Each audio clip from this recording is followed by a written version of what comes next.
এখানে তো আমরা কবর জিয়ারত করতে আসি, বিশেষ করে আমাদের যে গণ অভ্যুত্থানে জুলাই আগস্টের একজন ন্যায়ের পক্ষে অন্যায়ের প্রতিবাদে যে এই দেশের জন্য ন্যায়ের পক্ষে যে আত্মত্যাগ করেছে, জীবনকে বিসর্জন করেছে আমাদের আলম সাহেব, ওর কবর জিয়ারত এবং আমাদের বিশেষ করে এখানে অনেক আমাদের দায়িত্বশীল সহ আমাদের ওলামা ইকরাম সব এখানে শায়িত আছেন।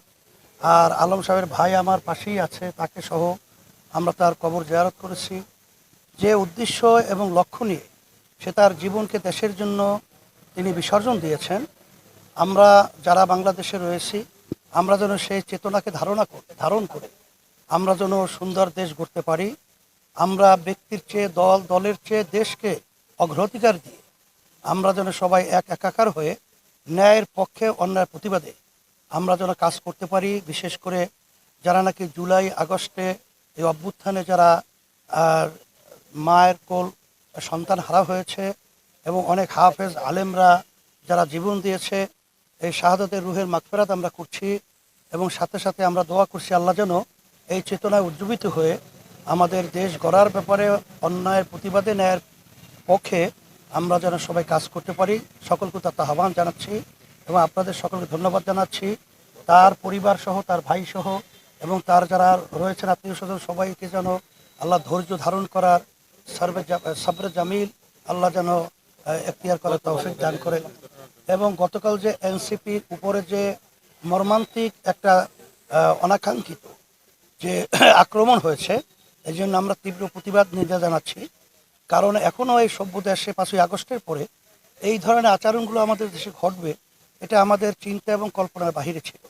আমরা অন্তর্বর্তীকালীন সরকার সহ প্রশাসনকে বলবো, আপনাদের দায়িত্বের ব্যাপারে আপনারা সচেষ্ট হবেন এবং এই যারা নাকি দেশ বিরোধী এবং যারা নাকি এদেশে টাকা পাচার করেছে, মানুষকে খুন করেছে, গুম করেছে, এরা যেন এ বাংলাদেশের ভিতরে মাথা উঁচু করে দাঁড়াতে না পারে, এ ব্যাপারে আপনারা আপনাদের দায়িত্ব যথাযথ পালন করবেন।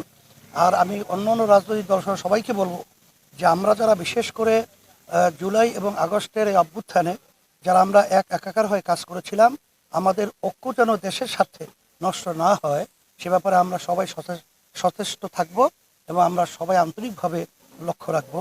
আপনারা সাংবাদিক ভাই সহ সবাইকে আমি ধন্যবাদ জানাচ্ছি। যেহেতু তারা ওখানে যাবে আর ওখানে স্পর্শকাতর একটা জায়গা গোপালগঞ্জ, আইন শৃঙ্খলা বাহিনী আরও তাদের দায়িত্বটা আরও ভালোভাবে পালন করার ব্যাপারটাই আমরা আসলে চিন্তা করছিলাম, কিন্তু সে ব্যাপারে আমরা দুর্বলতা দেখেছি।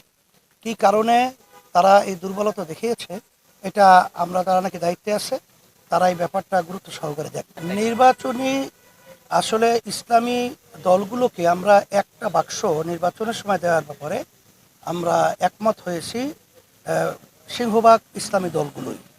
আর যারা নাকি দেশপ্রেমিক এবং মানবতা প্রেমিক রয়েছে তাদেরকেও নিয়ে আমরা যেন সামনে একত্রিত হয়ে দেশ গড়তে পারি, এইভাবে একটা নির্বাচনী সমঝোতা আমাদের হওয়ার মতো একটা পরিবেশ তৈরি হয়েছে এবং আশা করি আল্লাহর রহমতে হবে। আমরা দেখলাম যে কিছুক্ষণ আগে আপনি মুফতি ইজহার সাহেবের ওখানে গিয়েছিলেন, দেখা করেছেন, কি আলাপ হলো আপনাদের? না, সেখানে আলহামদুলিল্লাহ দেশ গঠন করার ব্যাপারে ইসলামের পক্ষে, সেখানে আমরা যেন সব এক হয়ে কাজ করতে পারি এই ব্যাপারটা হুজুর গুরুত্ব দিয়েছেন। আমরা তার সাথে একাত্মতা প্রকাশ করে আমরা সেখানে এসেছি। 5ই আগস্টের পরে আসলে আমরা যে দেশটা চেয়েছিলাম, কিছু স্বার্থান্বেষী মহল তারা চাঁদাবাজির মাধ্যমে এবং বিভিন্ন জায়গা দখল এবং স্টেশন দখল সহ কেস বাণিজ্য সহ এই নৈরাজ্যতা তারা সৃষ্টি করেছে। কে বা কারা এটা তো আমাদের কাছে সকলের কাছে পরিষ্কার। তাই সে ব্যাপারটা তো আমরা যৌক্তিক আলোচনা সমালোচনা এটা করতেই হবে। এটা যদি না হয় তাহলে তো দেশ সুন্দর একটা পরিবেশ থাকবে না।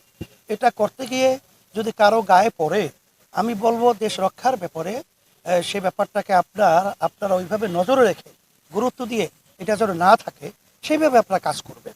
এখন আমরা পিআর পদ্ধতিতে নির্বাচন চেয়েছি, এখন আমাদের দেশ গড়ার ব্যাপারে এটা আমাদের সুন্দর একটা আমরা মনে করেছি। আপনাদের পদ্ধতি আগের নিয়মে আপনারা বলেছেন, কিন্তু আগের নিয়মে নির্বাচনে সেখানে তো রাতের ভোট দিনের ভোট রাতে হয়েছে, সেখানে তো জনগণ ভোট দিতে পারে নাই এবং ফ্যাসিস্ট চরিত্রের সরকার তৈরি হয়েছে, এককভাবে দেশ পরিচালনার দায়িত্ব নিয়েছে। আর পিআর পদ্ধতির মাধ্যমে প্রতিটা ভোটারের তাদের মূল্যায়ন হবে এবং এককভাবে ক্ষমতা নেওয়ার মতো সুযোগ থাকবে না। এই জন্যই আমরা এই প্রস্তাবটা দিয়েছি। আর এটা 91টা দেশের মতো এই পদ্ধতি চলছে, এটা তো নতুন কিছু নয়। এটা বলায় যদি কেউ তার গায়ে বাজে, এটা আমরা বলবো যে ব্যক্তি দলের চেয়ে দেশের স্বার্থটাকে আমরা অগ্রাধিকার দেওয়ার ব্যাপারে অনুরোধ করছি। সেখানে ঐক্যমতে মত কমিশনে কার্যক্রম আলোচনা চলছে, কিন্তু এখন পর্যন্ত সেভাবে দৃশ্যমান আমাদের যে আশাকাঙ্ক্ষা সেটা এখন আমরা পুরোপুরি দেখি নাই। কারণ আমাদেরও আন্তরিক হতে হবে দেশের কল্যাণের ব্যাপারে এবং দেশকে অগ্রাধিকার দেওয়ার ব্যাপারে, এটা আমি সকলকে বলবো।